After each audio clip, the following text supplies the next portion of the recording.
झोपाळू भीमा, लेखक किरण कस्तुरिया। भीमा रामू धुब्याच्या गाढवाचे नाव आहे। भीमाला झोपायला खूप आवडायचं आणि पहाटे लवकर उठणं त्याला अगदी नकोसं वाटायचं, म्हणून रामू धोबी भीमावर सतत रागवायचा। एके दिवशी गौरी गायीने भीमाला विचारले, तू इतका दुःखी का आहेस? भीमा म्हणाला, मी पहाटे लवकर उठू शकत नाही, कृपया तू मला दररोज सकाळी लवकर उठवशील का? ठीक आहे, मी उठवेन, गौरी म्हणाली। दुसऱ्या दिवशी पहाटे गौरी जोर जोरात हंबरत राहिली, पण भीमा काही उठला नाही। संध्याकाळी नदीवरून परतल्यावर भीमा मोती या कुत्र्याला भेटला।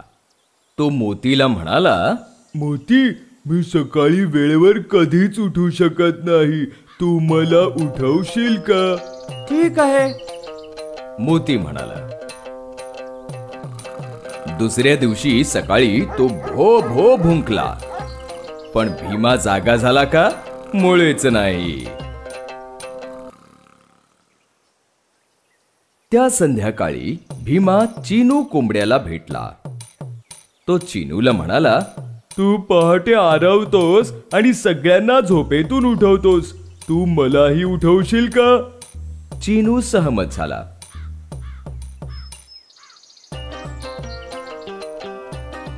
दुसऱ्या दिवशी पहाटे चिनू बराच वेळ जोर जोरात आरवला, पण तरीही भीमा उठला नाही।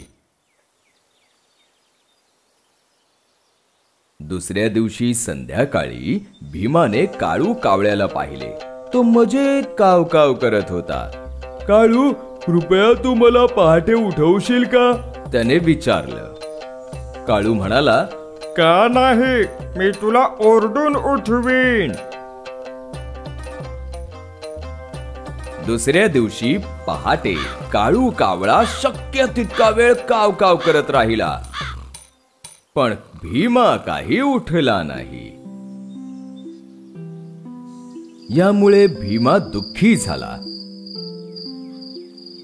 दुसऱ्या दिवशी पहाटे एक माशी आली आणि त्याच्या नाकावर बसली।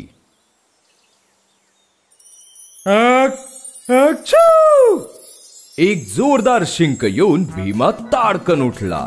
अरे चा, मी उठलो, आज कसा बरं मी झोपेतून लवकर उठलो? त्याने आश्चर्यचकितपणे विचारले। मी उठवलं तुला, माशी म्हणाली।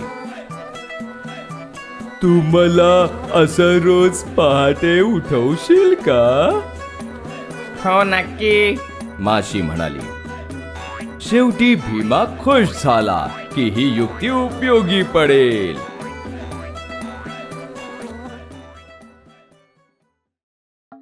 बरं का, या व्हिडिओला पसंत करायला आणि त्या सोबत सामायिक करायला विसरू नका आणि खालील बाजूस आपले मत नक्की नोंदवा।